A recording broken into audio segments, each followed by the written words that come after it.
My name is Revan, and welcome back to the channel. So does everybody remember that scene in Revenge of the Sith where Palpatine informs Vader that he killed Padme? It seems in your anger, you killed her. I couldn't have. She was alive. I felt it. Anyone else wonder how Palpatine knew she died? Because I have. It got me thinking, and it put me into a rabbit hole of seeking answers, and boy, do I got the theory to end all theories for you. I can also prove everything I theorize. Palpatine was the one that killed Padme. Yes, she technically died due to a broken heart, and yes, that is a real world thing that can happen, but the thing that never added up to me was how he knew she died. Let me read you a passage from the Revenge of the Sith novel by Matthew Stover to give you a better idea as to why he couldn't have just known she died.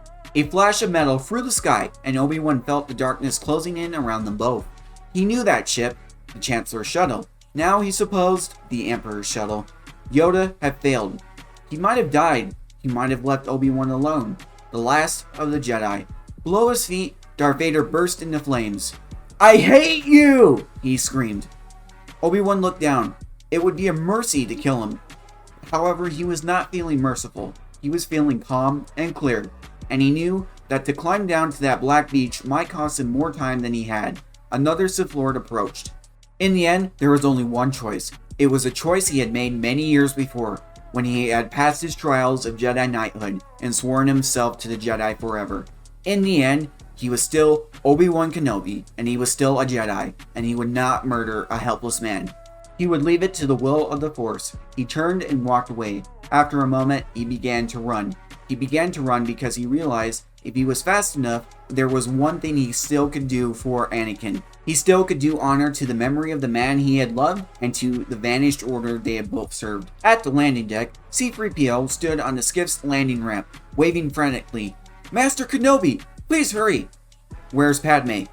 "Already inside, sir, but she is badly hurt." Obi-Wan ran up the ramp to the skiff's cockpit and fired up the engines.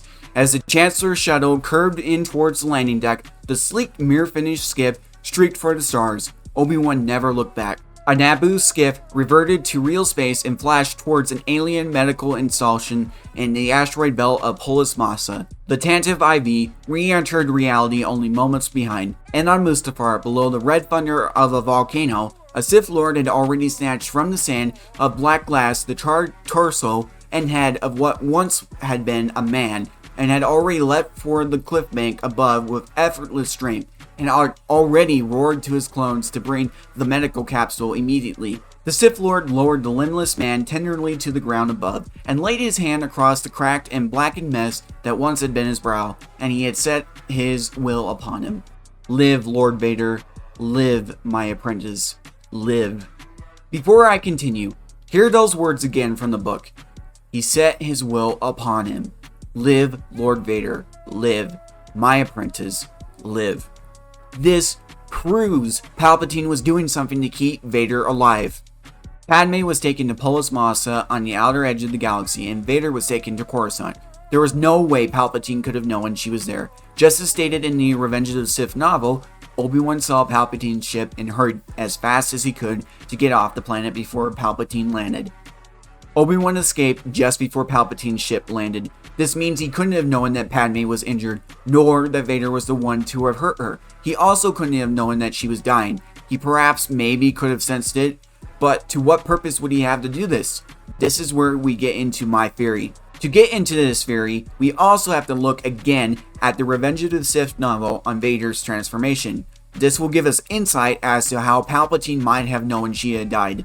In the newly renamed Emperor Palpatine Surgical Reconstruction Center on Coruscant, a hyper-sophisticated prototype Ubrican DD-13 surgical droid moved away from the project that it and an enhanced FX-6 medical droid has spent many days rebuilding. It beckoned to a dark-robed shadow that stood at the edge of the pool of high-intensity light.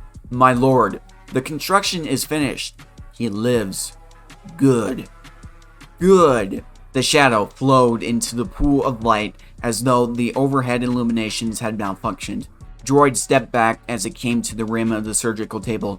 On the table was strapped the very first patent of the Impal Su Recon Center. To some eyes, it might have been a pieced-together hybrid of a droid and human, encased in a life support shell of gleaming black, managed by a ferratic processor that winked pale color against the shadow's cloak. To some eyes, its jointed limbs might have looked ungainly, clumsy, even monstrous.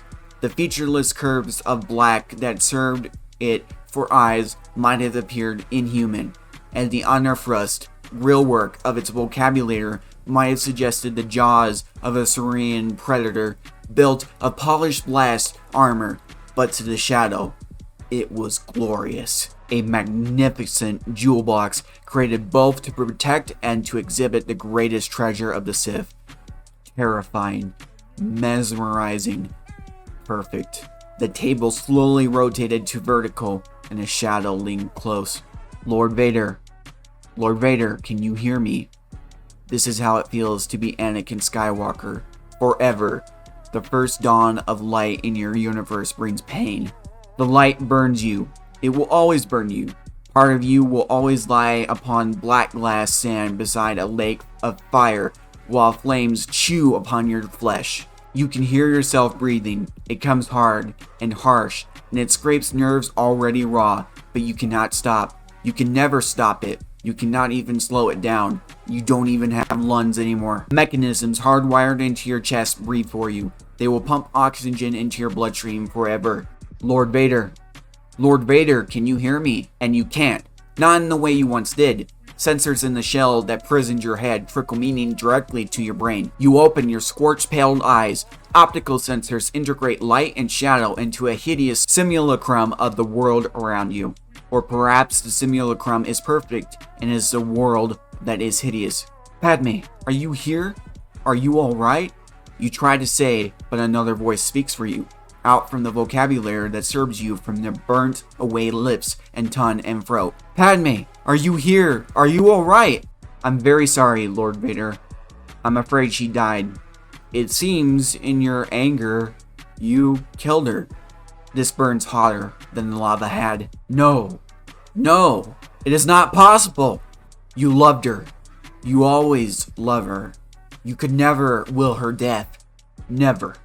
But you remember all of it. You remember the dragon that you brought Vader forth from your heart to slay. You remember the cold venom in Vader's blood. You remember the furnace of Vader's fury and the black hatred of seizing her throat to silence her lying mouth. And there is one blazing moment in which you finally understand that there was no dragon, that there was no Vader, that there was only you, only Anakin Skywalker, that it was all you, is you, only you. You did it. You killed her. You killed her because, finally, when you could have saved her, when you could have gone away with her, when you could have been thinking about her, you were thinking about yourself. The line that sticks out is when Palpatine says, I'm afraid she died. It seems in your anger, you killed her. Unless he was sensing everything that happened, there was no way Palpatine could have known she had died. And furthermore, this is actually what Palpatine wants. Palpatine spent literal decades grooming Anakin Skywalker into the Sith he was today. He planned for every accordance. It was Palpatine who put the premonitions of Padme's death into Anakin to begin with.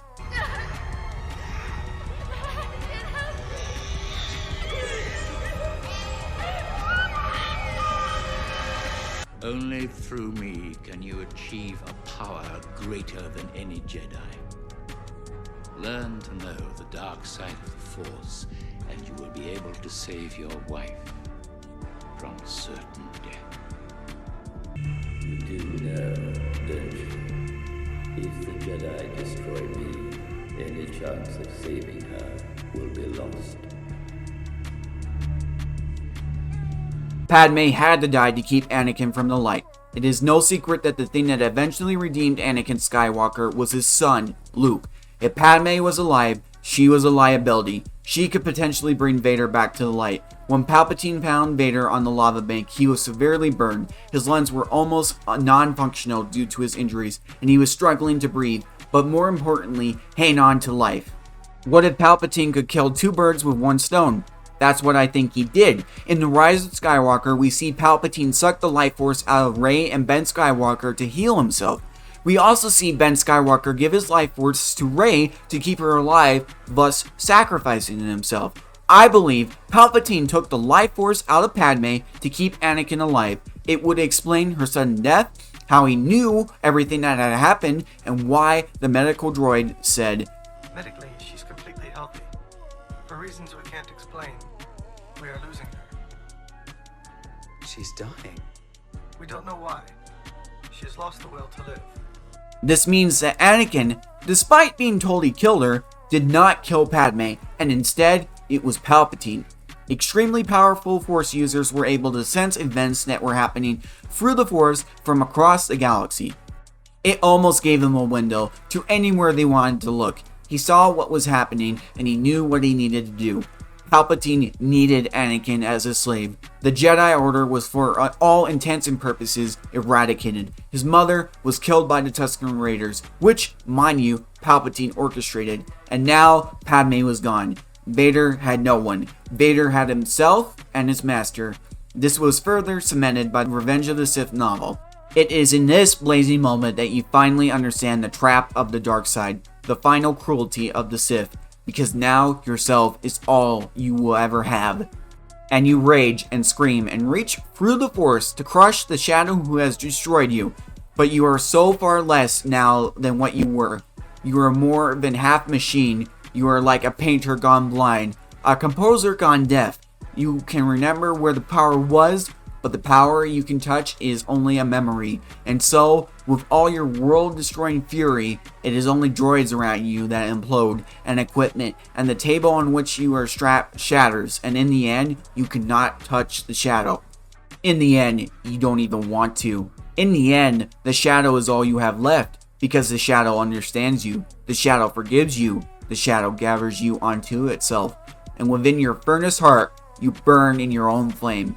This is how it feels to be Anakin Skywalker. Forever, the long night has begun.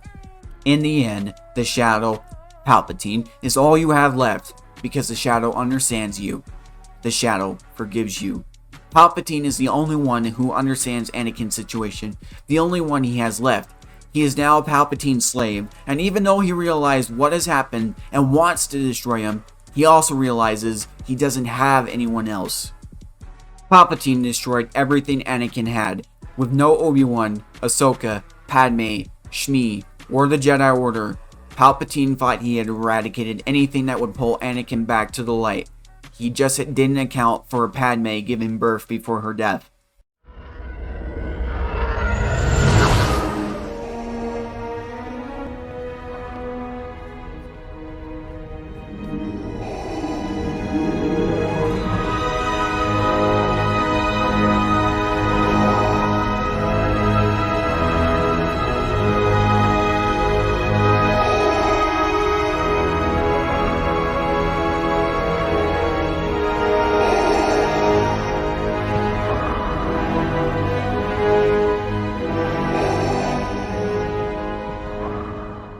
Anyways, that is my theory that Palpatine killed Padme.